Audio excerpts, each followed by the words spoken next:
Fala Pro, hoje eu tô aqui para falar um livro que não é tão técnico quanto que eu costumo trazer aqui, mas é um livro extremamente importante que é O Ego é o Seu Inimigo. Vamos lá?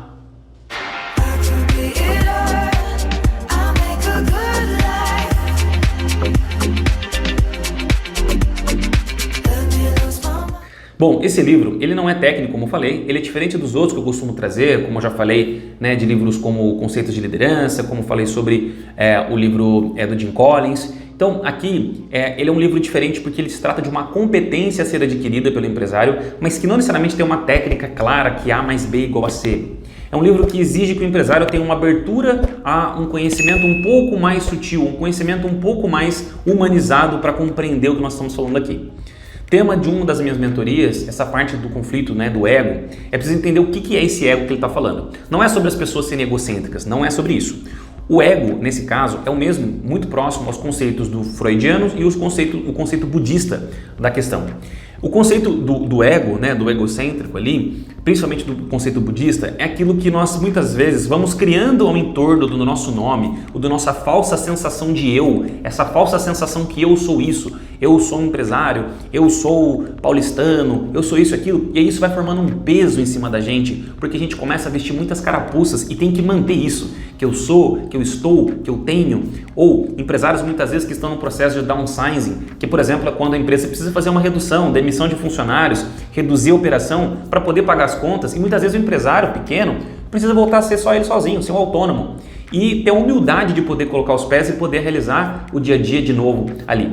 Só que o que acontece? Devido a essa falsa crença, que é essa construção desse ego, faz com que muitos empresários não queiram se rebaixar ou voltar a um estado anterior, porque acreditam que devido ao que eles já conquistaram, o que eles são, isso não pode acontecer novamente. Eu não estudei para isso, eu não passei o que eu passei para ter isso, minha família merece o melhor, e ficam sustentando algo que muitas vezes é vazio. E aí a gente tem um conceito muito importante aqui que eu vejo diariamente, empresários muitas vezes mentindo às vezes para a esposa ou para o marido, falando sobre os filhos, para manter uma condição social falsa. E isso é só a ponta do iceberg, porque dentro do livro, é um livro histórico, muito parecido com 48 Leis do Poder, do Robert Greene, em que ele fala várias histórias ali, desde Sêneca, Napoleão, fala sobre questões de generais americanos, que muitas vezes abriram mão da glória para ser famosos nos livros de história, mas que foram homens extremamente importantes, tanto quanto os conhecidos por aí. Fala sobre abrir mão, né, desse conceito de levar o título e muitas vezes ir junto com as pessoas, enaltecer as pessoas que estão à volta. E isso requer com que você desapegue desse ego. E por que ele fala que o ego é inimigo? Porque ele fala que o ego nada mais é do que uma construção inflada, fictícia, que faz com que nós fiquemos sustentando e isso torna o nosso dia a dia pesado. É como se a gente estivesse tentando andar com uma bola, né, de ferro no pé e aquilo torna o nosso caminhar pesado. Porque pense você, numa situação difícil, que você precisa se mostrar vulnerável, que você precisa mostrar suas dificuldades para familiares, para amigos e até quem sabe para colaboradores, abrir o jogo e você não pode porque você construiu uma falsa noção de um ego ali que você precisa sustentar.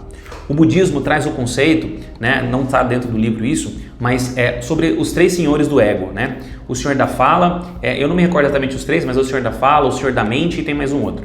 Mas o conceito central dessa parte do budismo diz que nós muitas vezes, por exemplo, eu sou paulistano, eu sou são paulino, ou eu sou corintiano, eu sou palmeirense. Se eu sou palmeirense, eu tenho que zoar corintianos. E começa por você se identificar com algo, aquilo ali você começa a criar um senso de identificação com aquela imagem, você automaticamente tem que representar aquela imagem. E por representar aquela imagem, ter determinados tipos de comportamento, que muitas vezes começam a ficar vazios, porque simplesmente você se identifica algo que é ilusório e você fica repetindo. Eu sou um grande empresário com vários funcionários, logo eu não posso ganhar menos que o meu colaborador, eu não posso ser menos que isso, eu tenho que ter mais que o outro, e aí vai ficando falso, e o empreender começa a ficar difícil.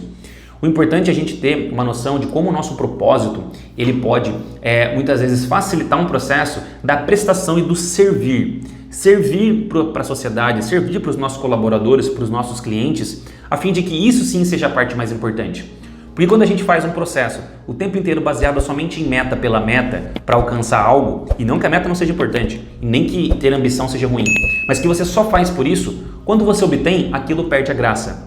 Trazendo um conceito de fora do livro, mas que tem muito a ver, é a questão do conceito freudiano, que depois a filha de Freud veio a trabalhar, que é a Ana Freud, sobre o conceito, né, de mecanismos de defesa. Um dos mecanismos que Freud fala é sobre o mecanismo de sublimação. Um dos tipos de sublimação clássico conhecido é quando o artista, principalmente o que Freud fala que são artistas, pegam um conhecimento, uma situação ruim, como foi Picasso que viu a guerra espanhola, civil espanhola, e transformou Guernica num trabalho magnífico. Atletas e empreendedores, numa visão mais recente, vem sendo citado por alguns psicanalistas que também são possíveis de sublimar situações. Ou seja, crescer numa situação difícil, pegar uma coisa difícil na vida e transformar em algo poderoso e forte que faça sentido. Só que, quando aquilo vira um mecanismo para que pela raiva você empreenda para provar algo para alguém, para você transformar aquele ressentimento que te gerou no passado algo ruim e você queira provar para as pessoas aquilo, você está alimentando um falso ego, uma falsa motivação de empreender que quando você alcançar, seja o seu primeiro milhão, se tiver tudo na meta, né, números, coisas específicas, primeiro milhão, segunda fábrica, franquear meu negócio, mostrar que eu tenho isso, ou comprar uma BMW, ou etc.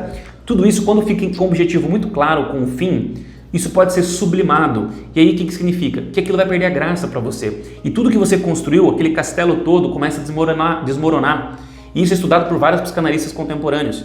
Então essa falsa noção de eu, que pode ser motivado pela raiva, pelo muitas coisas que você não parou para pensar, do porquê que você empreende, porquê que você às vezes tem esse impulso de quando alguém fala que não pode, você vai lá e consegue, e que você vai batalhar, que até pode ser muito bom, mas desde que pelas causas honestas, digamos assim, você consegue empreender de uma maneira muito mais saudável, muito mais tranquila, sem essa bola, esse peso no pé e deixa um caminhar mais leve. Portanto, esse livro não é um livro técnico, não é um livro que tem várias ferramentas A mais B, é um livro extenso, que poderia sim ser um pouquinho mais enxuto, por isso dou uma nota 8 para ele, mas é uma competência, é um nível de consciência extremamente importante através de várias histórias de pessoas da sociedade, inclusive empresários também, né, que pelo ego fizeram várias questões, falharam ao longo do caminho, tem muitos cases de insucesso nesse livro. O autor traz esse conhecimento para a gente e para refletir sobre o ego ser o nosso inimigo o tempo inteiro e atrapalhar os nossos relacionamentos, o nosso dia a dia, o nosso estresse. E aí ele faz de uma maneira interessante, lúdica, através de histórias, esse conhecimento.